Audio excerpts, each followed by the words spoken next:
There. We got it.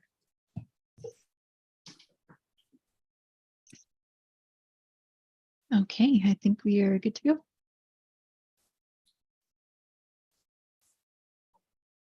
We're on a tight timeline now with Tyler having to get off at 4:40. No worries.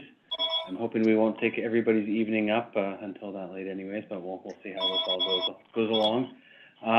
Yeah, thank you everybody Okay, for calling in I this think one.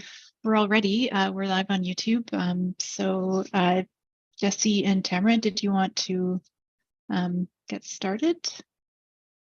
Can you hear us? Can you hear us? Yeah, we can, Jesse. We heard you. I'm not sure if Sophie can. Introductory remarks there. I don't think Sophie heard that though. Sophie, Sorry. Yeah, sorry, my sound was not working. Okay. Okay. They already did some introductory remarks. Sorry. Oh, all good, all good. Thanks everybody for calling in here. We do appreciate it. Really, I think the goal of this meeting is to get the FAC and Bona Municipality and BC Ferries together, discuss some of the items that were highlighted as concerns from the community when we did reach out to them, and what we've seen in just sort of their preliminary review of the responses that we got in that online forum, and understand how the three groups can work together just to make sure that these concerns are addressed. I'm going to hand most of BC Ferry side off to Tamara because she is the data expert, the one that's had the chance to review it more so than anybody. So I don't know if I'm going to say we'll have answers for everybody today. We'll certainly commit to getting a response out to the community, let's say by mid-November, after this meeting, and further review of what we have received, but certainly Tamara can speak to it at a high level at the moment, and we'll see what we can do from there. Yeah, so good afternoon, everybody. I just want to acknowledge that we are calling in today from the traditional territories of the Lekwungen speaking people, which I am very grateful, and Taylor and I Jesse and I are very grateful to be able to call our place of work. So it's with the Songhees and the Esquimalt Nation. In regards to the update for the Snug Co project, we reached out to FAC this morning with an update, same time that we also reached out with Bona Municipality to give them the update that we are now looking at postponing the work to be done on the marine structure until January. That is in part due to the feedback that we've been receiving, and we've had a chance to review. We've had over 400 votes on the online engagement, which has been fantastic. That was in addition to the in-person workshop that we held in September as well, which we got about 20 or so participants in. So we've had a chance to really kind of look over the details at, like, as Jesse said, at a very high level and see what we've been getting. But we've also been reviewing all of the communications that we've been receiving via email and phone calls over the last 2 to 3 weeks. So it's not just the community page and not just the workshop, but also the further communication that we've received that we've really been trying to dive into and see what we're hearing from the community. At a very high level, what we can say is that the community, according to the votes, are very split in what they would like to see from some of the outcomes for the service disruptions. And so what we want to do now is take really a really good look at what we're hearing there in combination with what we're hearing through our emails and through calls, and see what we need to do to help communicate this and to ensure that we've really taken all the feedback into consideration. So as Jesse said, the next steps are really our team to take that back, look at what we need to do, and then come back out to the community, we're hoping mid-November, with a solid plan. And in between that time, we hope to have conversations with both BIM and FAC about some of the things that we've specifically heard from the community. I think one of our hopes today is that we can address a couple of those items that we've really heard loud and clear from the community, and that's in regards to the daily cancellations, so the 6 days a week that we're looking to cancel either the first and last sailing or the last 2 sailings. We want to look at that and see what we can do on the Bowen Island side, because the largest thing we're hearing is that there's concerns that there's nowhere to park and there's nowhere to get transit if they can't take their car on the ferry. So we want to come together as a group and think about ways that we can help mitigate that concern, because that right now is definitely the number one thing that we're hearing about the effects of those cancellations. Aside from that, what we will be doing is putting together a full report of everything that we've heard and sharing it with the community, and that will come out closer to that mid-November when we've made some more concrete decisions on what the disruptions will look like when the project takes place in January. So with that being said, maybe I'll just quickly, I know that at the municipality meeting this afternoon, I think Mayor Leonard and who else had questions? I think there was a couple questions that were going to be coming from the municipality. So I'll open that up, and if you have specific questions that we can help answer right now, and then at the end we can wrap up with what we want to do as next steps.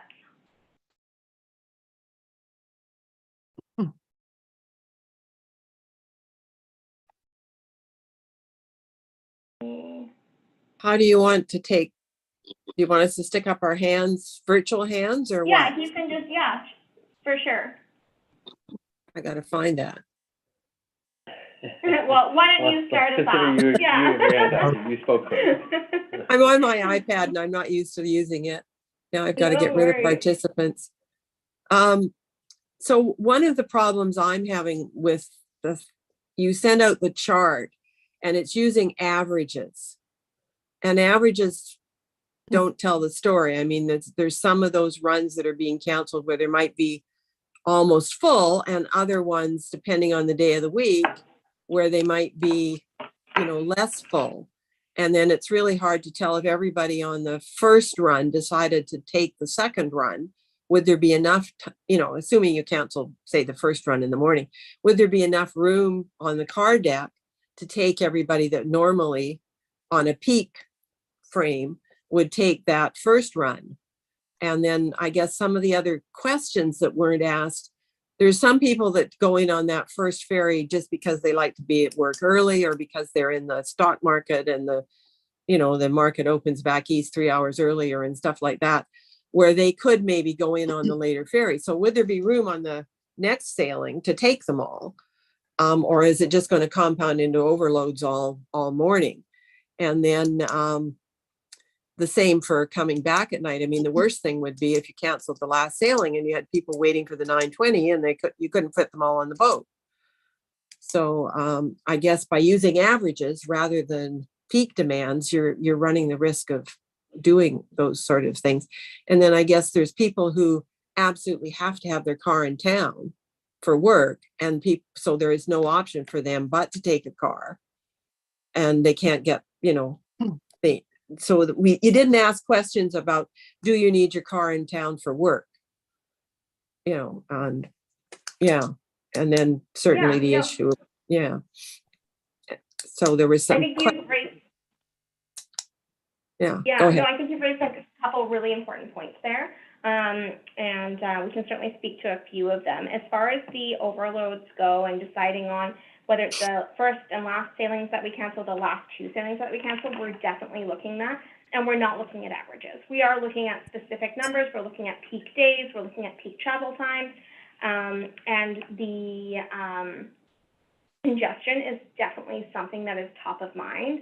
I think we're seeing more of a concern of that in the morning, where quite often, as you all I'm sure are aware, your 7:30 sailing, or your 7 o'clock sailing, your student sailing, your commuter sailing is very busy. And so we don't want to then cause an impact cumulative impacts down the line on the schedule, because now we're getting into overloads. So definitely something that we're looking at and taking into consideration. To answer your question about what we've kind of heard, about who we've heard from, it is a lot of shift workers that we're hearing from that are reaching out specifically by email and by phone, very concerned about losing that 5:20 sailing. And that's about them being able to get to work on time. So it's not necessarily about them choosing to work, get to work early or get to work because of, you know, stock markets or whatever it be. It is about them getting to work on time, which is another huge consideration that we're looking at. The evening sailings, for sure, we also have shift workers that have reached out about those evening sailings, but it's more about them getting home than getting to work on time. And so that they're saying, you know, there'll be a big delay for them to be able to get home because of the last 2 sailing cancellations. We're not seeing a major impact on overloads in the last 2 sailings, but again, it is something that we're looking at and taking into consideration. That's kind of to answer the overload questions and the congestion that we might see because of that. In regards to the parking or the vehicles, we certainly recognize people need their vehicles over there, and that's one of the reasons that we've already looked into the parking, which I think we included in our workshop presentation, and we included in the online engagement as well, that there will be complimentary parking for when the berth closures happen, like the full berth closures happen, and reduced parking over at Horseshoe Bay when it is the daily cancellations. But the other side of that, which is what we're hearing a lot of, is then how do they get home on the Bowen Island side? They can get transportation on the Horseshoe Bay side and the Vancouver side, but they're really struggling with the Bowen Island side, and then how do they get home, or is there another place to park their cars over there if they were going to do a park and ride? So that is definitely a gap that we've seen and that we're trying to look at possible solutions for. But getting a car for the Horseshoe Bay side, certainly we recognize and hopefully have addressed with the parking options. So Tamara, think can you those- share all that detailed data with us for the, you know, the day-by-day ridership by run, by route, or by run? Because we used to we're get. going to include. Yeah, we still send it out to the FAC. So the FAC still get like their sail by sail data. It's done every 6 months. So they would have, Tyler and his FAC would have the data from, I believe the last one was started in April. So I think the next one is due. I probably won't get that until mid-November. But as soon as I get it, I will share it. But in saying that, we can provide specific data for this project so that you can see where we're pulling from, and that's something that we will be, you know, very transparent about and say, you know, these are the numbers that we're working with, that we're looking at, so it's clear why we're making the decisions we're making. So the detailed comparable data for the January to April timeframe of 2023. Yeah, we had pulled it for the original dates, obviously, but now because of the postponement to January, we'll be pulling new data. So we'll make sure that when we pull that and we've had a chance to really analyze it with our fleet team as well, that we share what we found. If it's okay, I'll move on to Jonathan. Jonathan, I see that you had your hand up, and then Councillor Getty right after. Yeah, so I mean, you partially addressed it. I was going to ask you about the parking in Horseshoe Bay. I wasn't quite sure what you meant about. You said there was full complimentary parking when the full weekend closures, but for the daily runs, what is the parking going to be? The parking situation in Horseshoe Bay? It would be a discounted parking.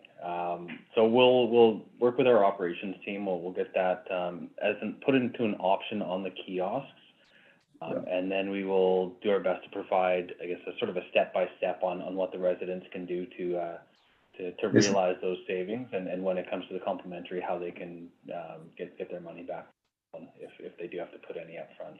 So this is the outdoor parking. you're talking about, not the indoor? So this will actually be in the parkade. We did Parkade. hear a lot that the surface lot was always full, and people Right. were always concerned about whether or not there would be parking to cover for that. But we spoke with our operations team, and they assured us that it would be the parkade, and that always has ample space in it. Right. Okay. So on obviously getting out the actual numbers, like saying discounted is all well and good, but I You think bet. Yeah. myself, I'd like to know exactly what discounted means. Because honestly, it's not that, the issue that Allison was talking about, people needing to get over to work. If you can hop on just walk on the ferry, and obviously it's not perfectly as convenient as people have had it, but have your car over there would make it easier for some. I'm sure, they don't have to wait in line. Who doesn't like walking on rather than driving on? But then, of course, the issue is getting home after work. And I don't know. I mean, the bus, I don't know when the last bus runs. It runs fairly late. I don't know if it's 7 or 8 o'clock. On the On the Horseshoe Bay side or the Bowen? No, side? sorry, on the Bowen side. I believe it's 7:30, somewhere in there. Yeah. So I suppose that could always be looked at as getting that extended, maybe in one extra run. One of the hopes of this discussion is to talk about the Bowen side and what we can do with the transportation. Yeah. If people I think that's all. I just wanted to get the parking thing a little straightened out. Cheers. You bet. I'll lower my hand here. All right. Councillor Getty and then Tyler.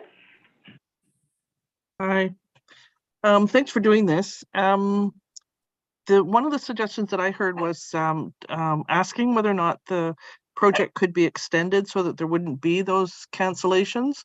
The people that are doing the shift work, either going in really early or coming home late, that they are at a disadvantage. And when those two sailings, I mean, it's the low ridership, but it's people that have those types of jobs, they need it. So was that considered at all?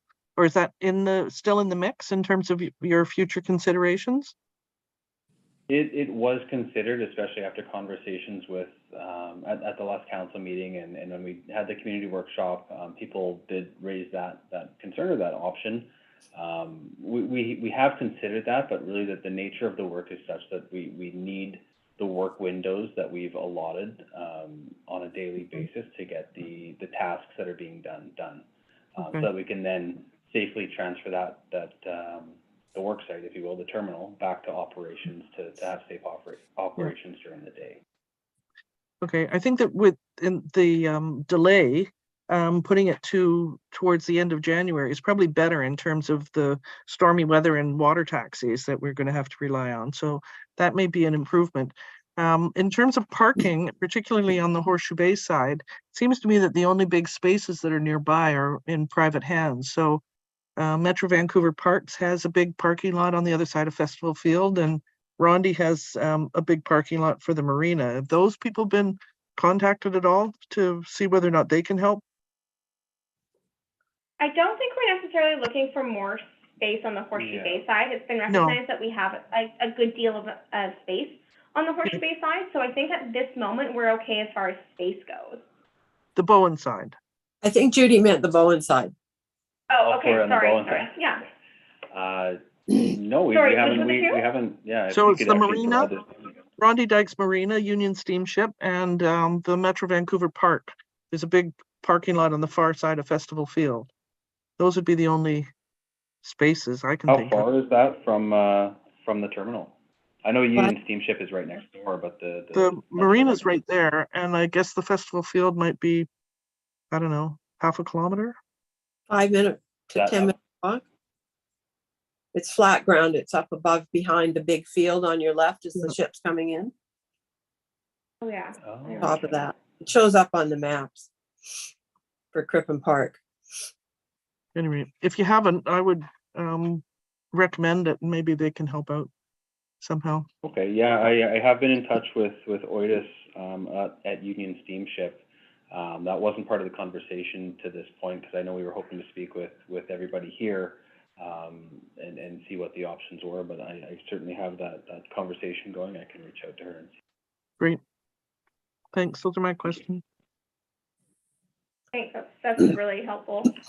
Tyler? Hi. Yeah, the feedback that I've seen that came through in emails where I was CC'd seemed to largely favor the evening cancellations, with this caveat that what do you do to get home if you park your car in Horseshoe Bay and there's no more buses? Parking doesn't necessarily help that if you only have one car, or you don't have you can't tie up two cars in your commute. So running the shuttle buses or some other on-island transportation for those later sailings was brought up a couple of times, which I don't know how practical that is from actually doing it through the shuttle contractually, but even having a passenger van or something offering a shuttle service for those couple of hours might help people who can't make alternative arrangements. But looking at the numbers from like 2019 winter, if nobody changed their travel patterns, it seems like the numbers would be a bit hard to accommodate with a single passenger van. But I'm assuming people will likely try and make alternative arrangements. But you do have some, quite a few days where those last two sailings, you would have 62 cars, 72 cars, apparently in your data from 2019. So even if a third of those people can't make alternative arrangements, that's a pretty big chunk of people stuck on the Bowen side. So something with the capacity of our shuttle services almost makes sense. But I didn't get much feedback from anybody that the morning sailing, or that they would prefer the morning sailing canceled. It was pretty much majority thought the evening sailing with some sort of accommodation for on-island transportation made the most sense. And I think that practically makes the most sense, because if there are weather cancellations, you have more time to deal with it in the evening if you see it coming, rather than waking up at 5 and not having a water taxi, which is something that's really hard to cope with. But that's all I had. No, that's great feedback. That's great feedback. Yeah, I do envision something along the lines of what you're saying, like a park and ride or something that could accommodate the walk-off passengers in those evening water taxi runs. I'm not sure how I envision it happening, and I'm wondering if that's something that BIM and the FAC would be able to help us facilitate. I don't know what the expectation would be there of BC Ferries. So if anybody's able to speak to that, because I'm not as familiar with it, that'd be great to get that feedback.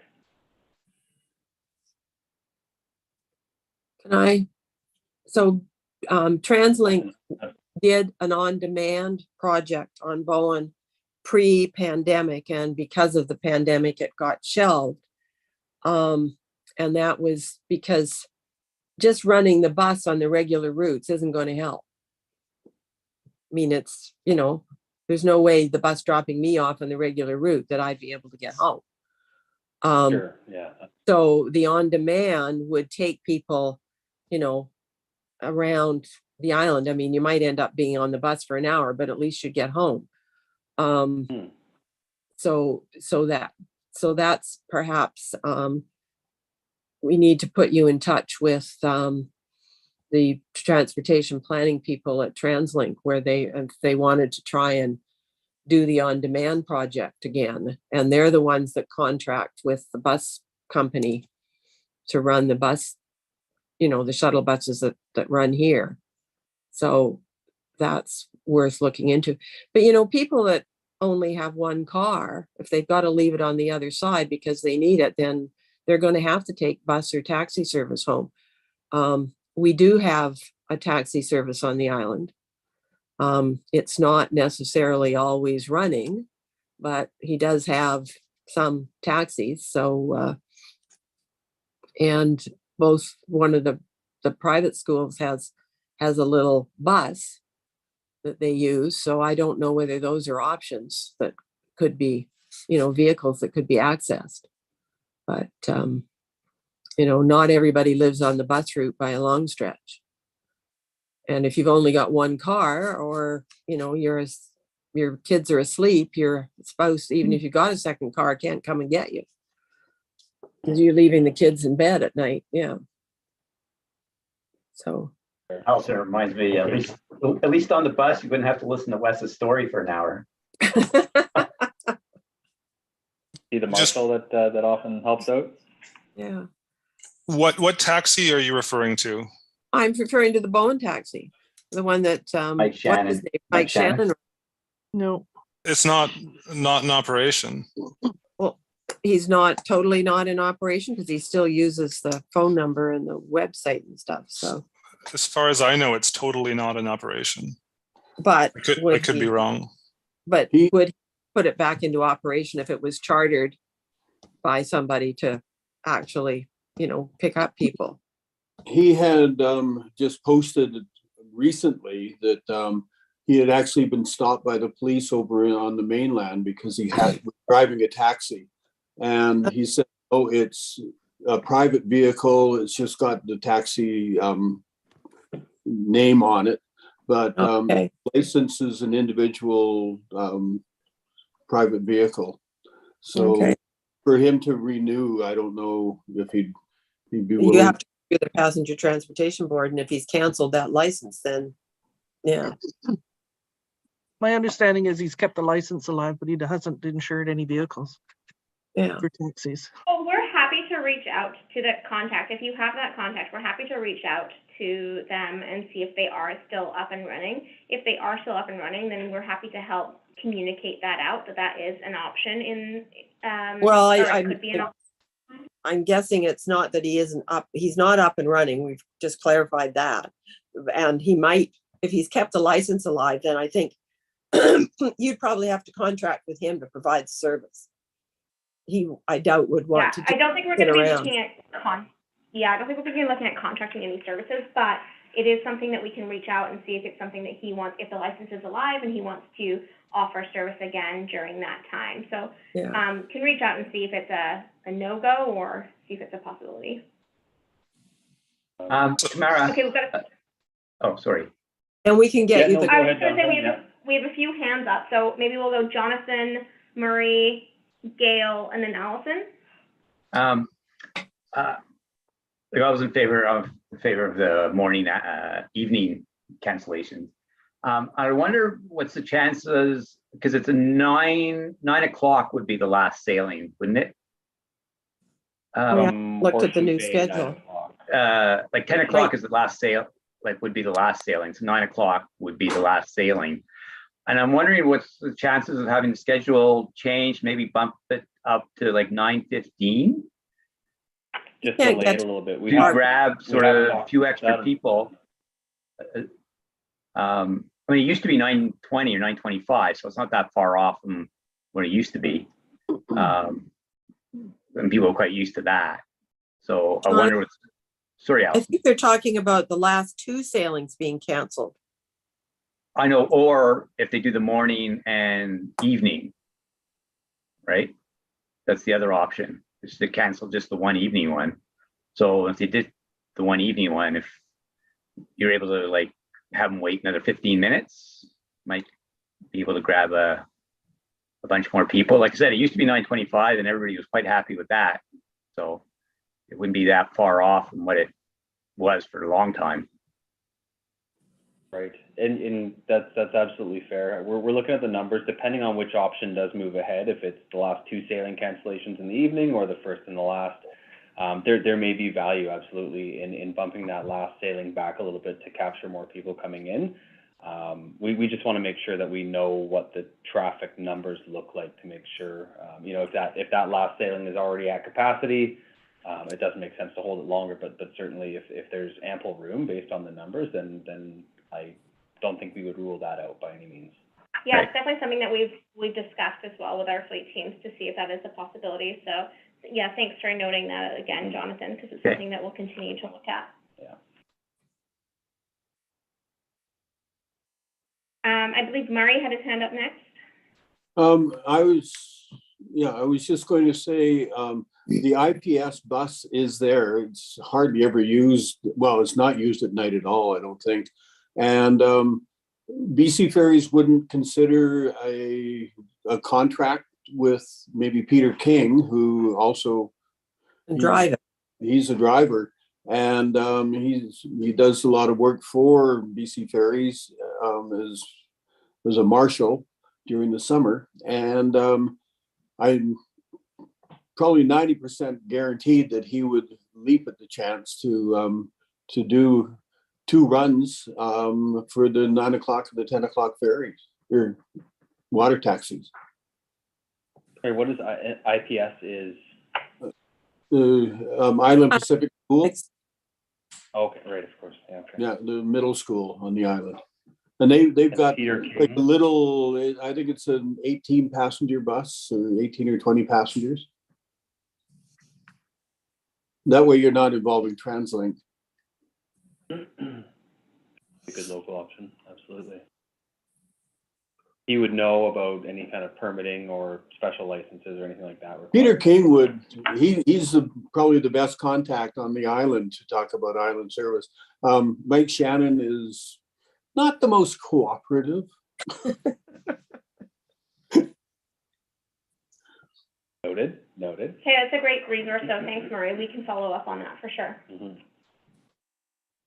Gail.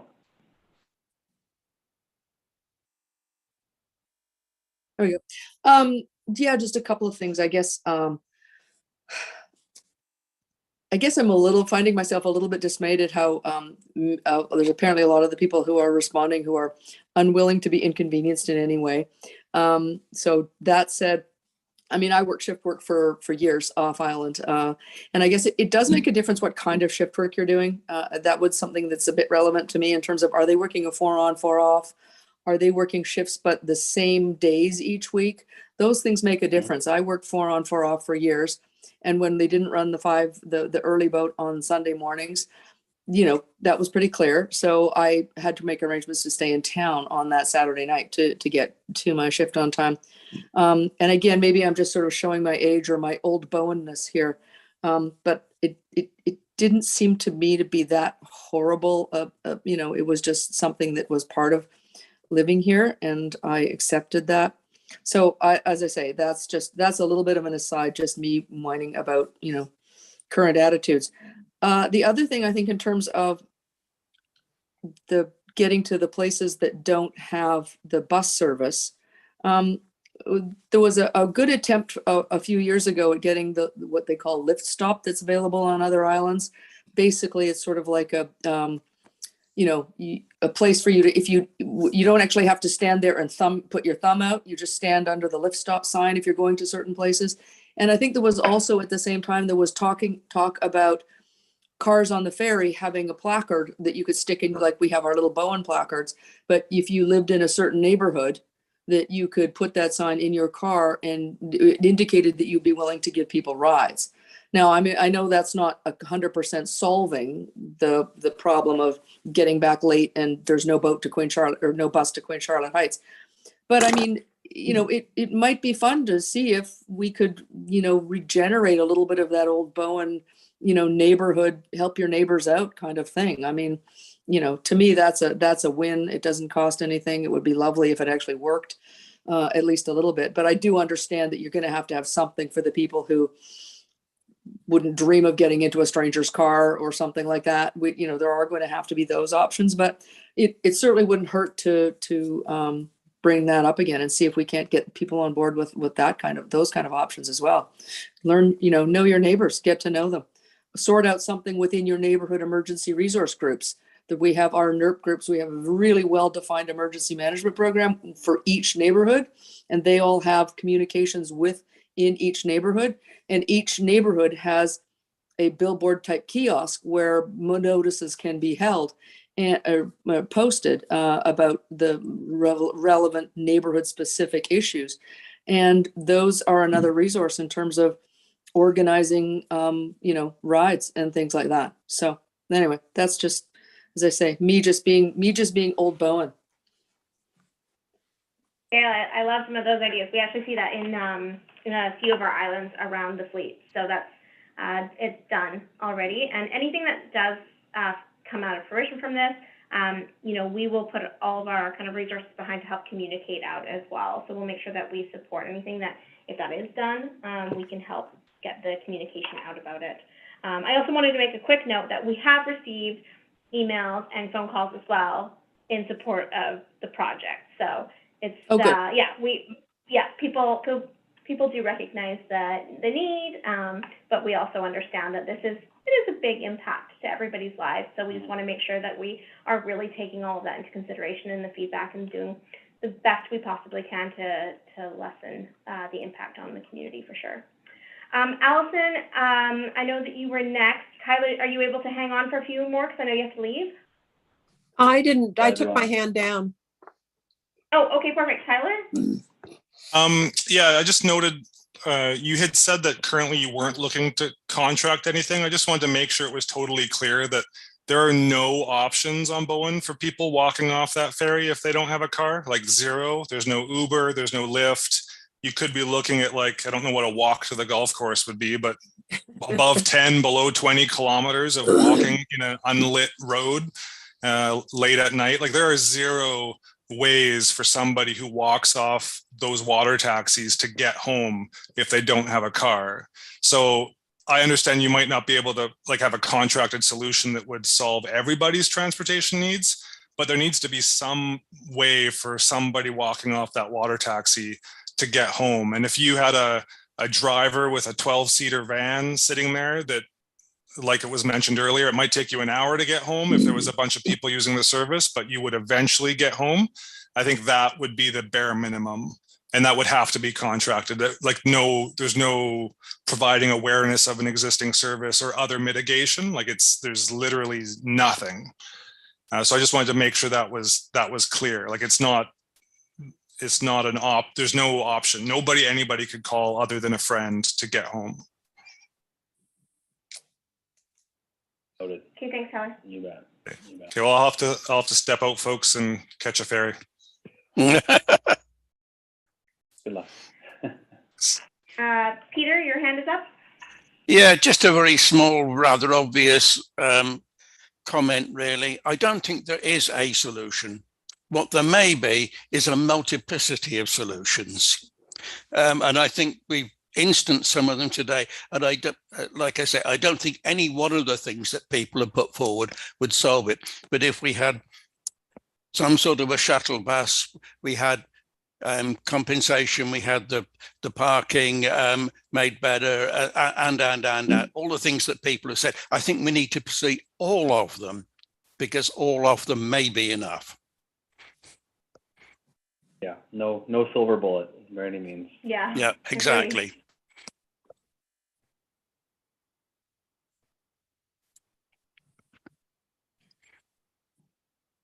So, any other? Oh, yeah.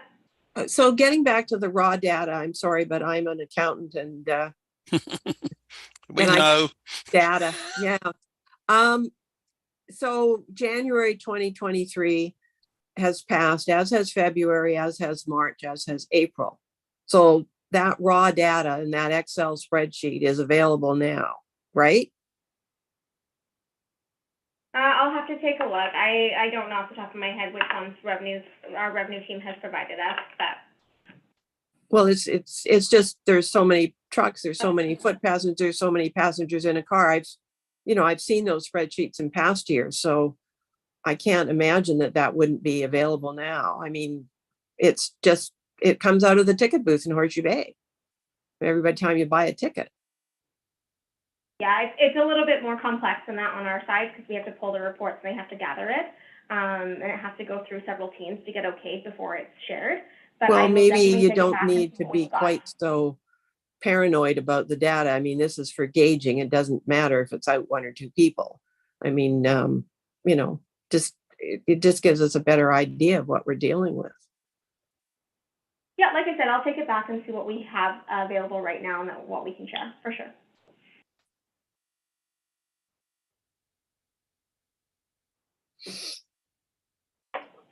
Any other questions from around the screen.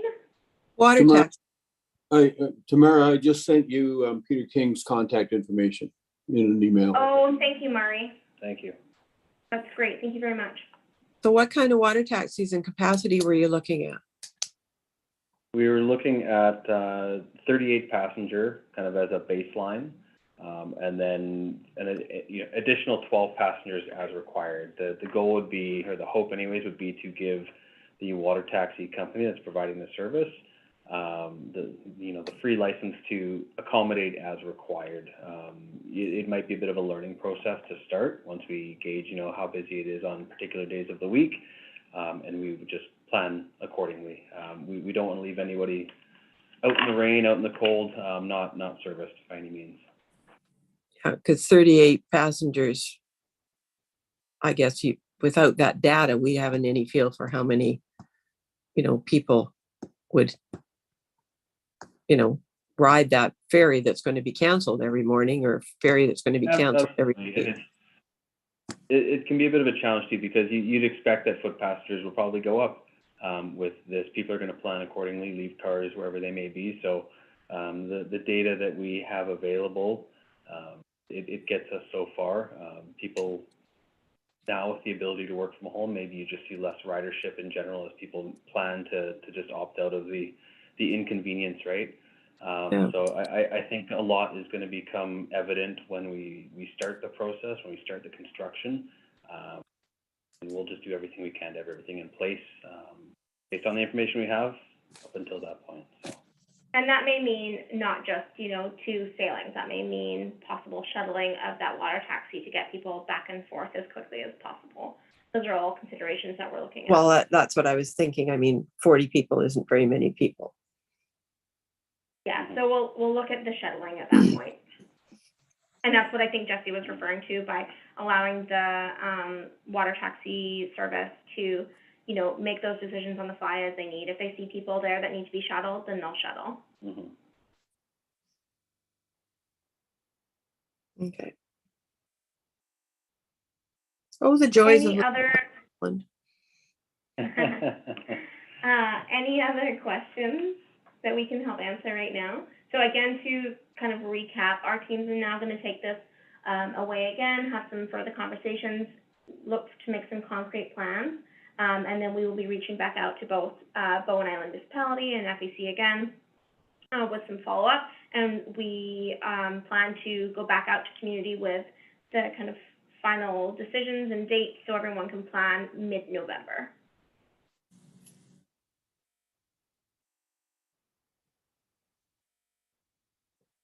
Seeing nothing else around the screen, I guess we can wrap it up.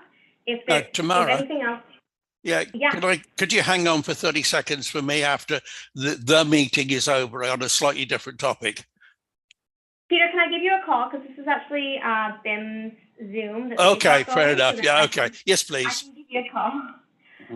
That's no problem. And if anyone does have questions, you've got my contact information. I think you've got Jesse's, but feel free to reach out anytime with questions if you have anything. And we're happy to try and help answer those.